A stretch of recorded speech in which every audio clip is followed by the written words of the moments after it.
In this episode, Dr. Trevor Kashey shares his insights on a familiar and touchy topic: handling persistent criticism from friends and family.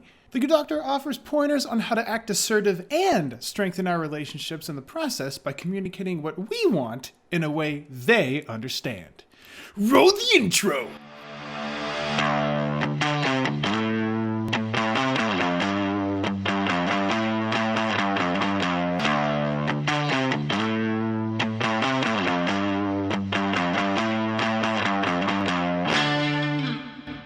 Good morning, everybody. Good day. Good day. Welcome to another episode of Coffee with Kashey. I am your host, Dr. Trevor Kashey, and today, another spicy topic ahead of us. Specifically, the criticism and negativity from family, right? I have a 4-step plan on assessing and addressing and associating this stuff, and I'm excited to go over it because this is something that makes a lot of people very uncomfortable for a lot of reasons. And I do say from family, but it really has just to do with anybody that knows you. Anybody that you spend time around. I just use family as a way to turn it all into one word. Instead of like close ones or something like that. A little sexy for you guys. I'm going to button myself up. Excuse me. A little ironic using this as a mirror, right? Okay. So good to know. I'm going to have some good to knows here. So yes, this is a 4-step plan. As a disclaimer though, this is about criticism and negative comments from people you interact with regularly. Like I said, I use the word family to cover that population essentially. As such, it is a bit more tactical, I think. And how you think about their commentary and criticism and what you can do about it. Regulating yourself when comments from random strangers upsets you is a bit different and a bit more related to your perspective. It's less tactical and more conceptual. So interacting with people regularly, if they have negativity and comments towards you, that is something that you can identify and address. And when it comes to strangers making offhanded comments, that's a different addressing method of addressment. You address it in a different way, typically in the form of a frame shift, okay? In other words, how much you care about how a-hole strangers see you is a different conversation in terms of perspective and shifting that frame, okay? So for a little bit of background here, I think it's safe to say that everyone has something to say, their 2 cents to add. Sometimes they're people you care about, like I said, or at least you know them. In this instance, I'm discussing mostly family matters because from family members, for whatever reason, they think they have a pass to say whatever they want, whenever they want, even if it cuts deep, or especially because it cuts deep, right? And to some degree, this is socially acceptable behavior, and pushback against this leads to blowouts, or grinning and bearing it, or in extreme situations, excommunication. You have enough on your plate moderating and overcoming the negativity and disrespect for yourself. I say that, with truth. We're all putting mental energy and focusing onto, well, here's where I want to be. Here's what I need to do to get there. And then these are all the things getting in my way. And sometimes that is me, right? And that's a lot of the stuff that we address. Okay. And I also have, I guess, in addition to that, right, on top of that focus you have on yourself and your own negativity and own internal conflict, having to deal with that bitter cherry on top from other people is excessive when you're still in the beginning stages, right? I have material that deals with overcoming the feeling of being sabotaged by those close to you in a different video and different, podcast, so to speak, and it's actually titled that. We're having a few crucial conversations is key so everybody knows what you're doing and how you're doing it and the reasons for doing it and if you have their support. So this is assuming you've gone through those steps. This is assuming you've had the crucial conversations already, okay? And there are still people that want to be cotton-headed ninny-muggins. At the same time, we're still going to address the conversation part a little bit. Now, there are 2 separate but practically similar situations/conversations, all right?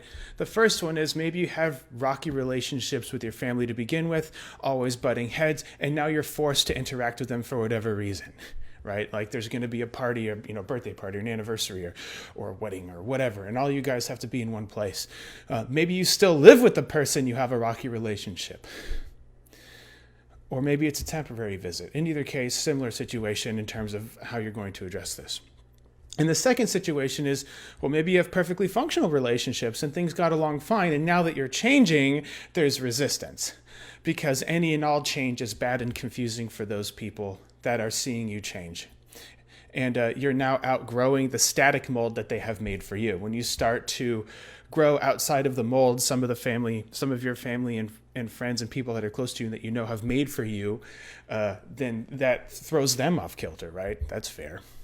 In situation number one, with butting heads with family, maybe you were constantly criticized or chided and or made embarrassed by their commentary about things that you wanted to change about yourself.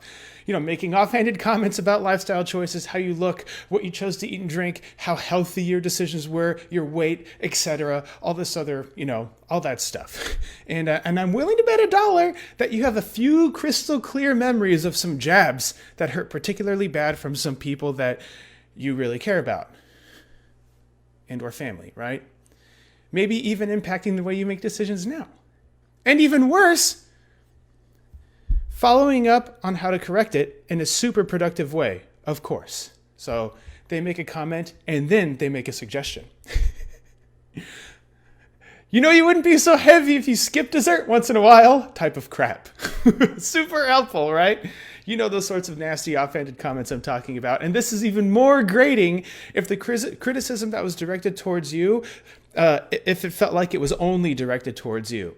And maybe a sibling or other people that had the same behaviors as you were left out, and you were the one that was called out. That's grating. That's grating. So much for personal attention having a positive impact, right? This is something I help clients deal with every day. On the outside, it's easy to armchair command and say, well, teach them how to be nice to you. Sit down and have a nice conversation. Be zen. Let it roll off you like, you put Windex on your windshield or whatever. This is assuming that for the most part, you've done that. And like I said, check out my feeling like you're sabotaged by people close to you material. Search it in the group. Talk about that explicitly. Sometimes mean people are just mean. The reasons are their own. Looking any further into that is, you could spend your time on better things. Sometimes your tolerance for mean people is just really low. Same sort of pragmatic outcome here, at least for right now. Sometimes it's both. Sometimes mean people are mean, and sometimes your tolerance for mean people is low, and that's the way she goes. Taking on even more battles, especially a fight where you're trying to change another person's beliefs when you're still working on your own beliefs, good gravy. That's how I feel about that. Technical terminology here. You got to take care of yourself first. Build hardiness, right? Build body armor towards nasty people later. And I'll talk about that in a second.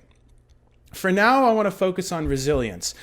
So instead of growing an even thicker skin and donning nastier and crazier body armor to protect yourself from other people, which leads to its own problems, right? And I know you know this. You build a tall enough, thick enough wall, and guess what? You're walled off. This is more about your ability to bounce back from being affected than it is to try and keep from being affected at all. Okay. This is a far superior tactic from an interpersonally, I personally think. Lots of words there. I think you know what I mean. Too thick of a shell and you become a hermit, a sociopath, or both. I use the terms loosely. You know what I mean. So the solution here is, again, as a blatant and violent reminder, a lot of people, a majority of them are genuinely concerned and they really want to be helpful, and they are just hopelessly misguided in how they are spending their energy on you. And second thing to remember is that a person pushing their opinions on you is similar to a person pushing you to eat, drink, smoke, whatever. Remember, it's easy to feel personally attacked, but it's really about them and how they feel. Even if it's how they feel about you, it's still about how they feel. When you internalize this, things become a lot simpler. Attempting to control nasty comments leaves you with two options. Option one, you control the other person's behavior. This is impossible. Although you can influence it to some degree with a proper combination of behavior and language, that's for another non-alcoholic beer, even though I sprinkle it in once in a while. The second option, aside from mind control, is becoming a hermit. The only other way to control negative comments is to completely seal yourself off from people, hiding from everyone all the time. And this leads you down a path that has its own set of problems, which maybe you're familiar with too. Modifying your reaction to these comments leaves you with a lot of options. Remember, the space between stimulus and response, a crappy comment and your response to it, there's a space. And in that space, you can inject some logic. Yes, even if the logic injection is inconvenient. Wow, you took the time to think of me.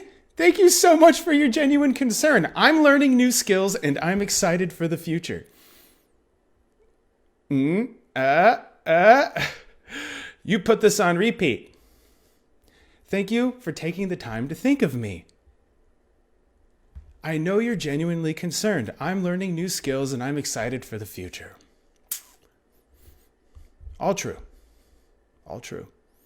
Put it on repeat. This can be your first response. It can be your 100th response. It's a great new skill to learn. It is. Blatant insults notwithstanding, many times remarks, comments, suggestions are otherwise coming from a place of care. I keep on reiterating this. The amount of people who are actually legitimately toxic, poisonous, and mean are way fewer than the amount of people you perceive as toxic, negative, and mean. Okay? So I really gotta pound that in. A lot of them are coming from a place of care and concern, even if that place feels hurtful, even if it's discouraging you, even if it's demoralizing you. Perception is reality in this case, at least for them, and for you too, obviously. They're separate universes and they're colliding, as it were. Now, this may be a reason for you to give yourself permission to ignore it, like I know they mean well, so let's just let it slide. That's even that's even gnarlier in a lot of circumstances. You got to go the opposite route. Ignoring it communicates nothing to them and only grates you. It only grates you. That's an ugly combination that will affect how you think, feel, and behave later. Just ignoring it, but when you're consistently in contact with this person, it's just going to keep coming. Sometimes it manifests later, much later, but it's going to. If they mean well, then addressing it is a good thing. If they mean to be ugly and negative on purpose, all the more reason to address it. What's the reasonable worst case scenario here? A toxic, ugly, negative person is now out of your life. Kind of morbid, but that's a reasonable worst case scenario.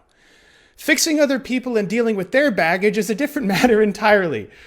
When you're challenged with changing, when you're dealing with your own stuff, it challenges others with your change as well. And you are only responsible for yourself. You're only responsible for yourself. At least when it comes to other adults, right? You can influence how you think and what you feel over time with practice. That's a big part of what I teach my clients. And you can have influence over these things. Complete control of how you think and feel is non-human. Sorry. You can modify how you think and feel with enough learning points in those feedback loops. Got some fun stuff on that too, how you were learning wrong. Check that out. Complete control? No. Influence on the direction it goes? Absolutely. This is part of what decreases the internal conflict you have with doing the things you know will help you, but still struggling to act on them. Often the way we think and feel is at odds with how we need to behave. This cognitive behavioral love triangle is what needs balancing. The more points you add to that feedback loop, the stronger your cognitive consistency muscles become. So this leaves us with the action part of this. I have some takeaways here. Now, in order to help you get through this, you got to have a plan, right? Got to have a plan. And so I have devised, or I'm giving you some homework to devise. Your Dr. Kashey told me to make a criticizer plan. This is what's happening, okay? And I brought out the trusty whiteboard for this too. Get everything in frame here. So here are the steps, and I'm going to go over them. Okay? The Dr. Kashey told me to make a criticizer plan. All right? Step 1 is to call ahead. Step 2 is to thank them for their concern. Step 3 is to change the subject to them. And step 4 is firm reminders, because you're learning new skills. All right? Let's go over this in details. So step number 1, contact all of these people ahead of time ahead of the time you're seeing them. And even if you see them every day, there is still ahead of time because tomorrow is the future, right? When will then be now? Soon is one of the best quotes in Spaceballs ever. Okay? So this is a matter of telling them, you know they have strong feelings about your lifestyle decisions. Voicing these opinions the way that they're voicing them is discouraging and demotivating. So it's okay if they keep these comments to themselves, and it's also okay if they choose to support you by being positive. Either of those options is okay, realistically, right? Now, does calling and have that conversation seem inconvenient and horrible? Good. Good. Imagine dealing with the nonsense in person.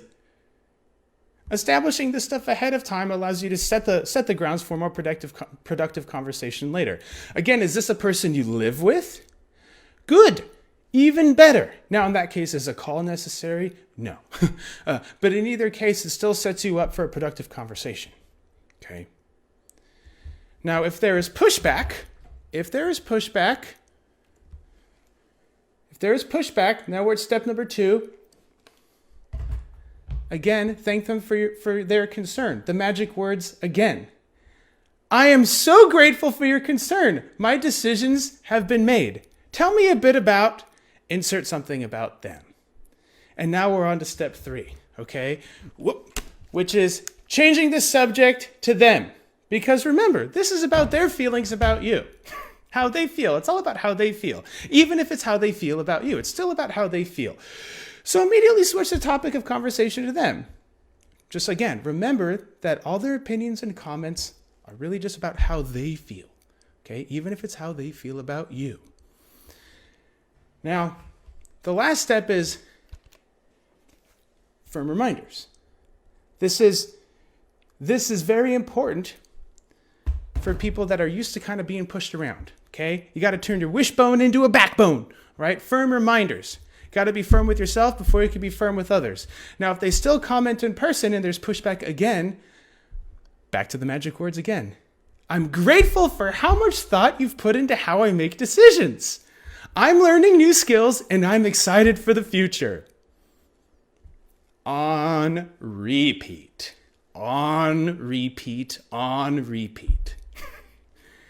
Happy, thankful, productive, right? Positive, present tense, and actionable, all these fun words. I'm grateful for how much thought you've put into how I make decisions. I'm learning new skills, and I'm excited for the future. And if you continuously get negative and nasty feedback, then that is a great opportunity for you to audit that relationship. And you might learn some interesting stuff about yourself and them. So that is my 4-step solution to dealing with negativity and criticism and comments from people that are close to you /family. That is my 4-step plan.